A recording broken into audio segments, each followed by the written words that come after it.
Kaapo kiirehtii pukemaan ylleen hienot vaatteet.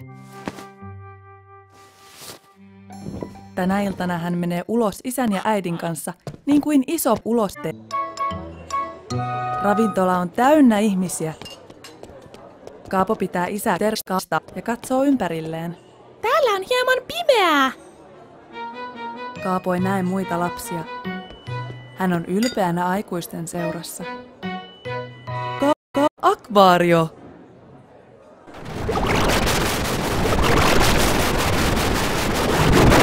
Kaapo juoksee tervehtimään värikkäitä kaloja.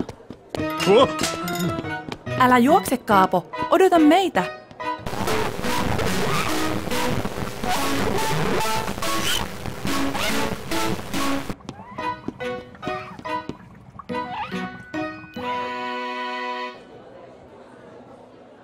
Äiti, en näe yhtään mitään.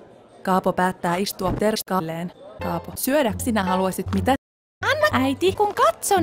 Kaapo haluaa olla kuten aikuiset ja avaa myös ruokalistan. Kaapo on pettynyt, sillä ruokalistassa ei ole ainuttakaan kuvaa terskasta. Kaapo odottaa kärsivällisesti, kun äiti tilaa hänen suosikkiruokaansa. Uloste!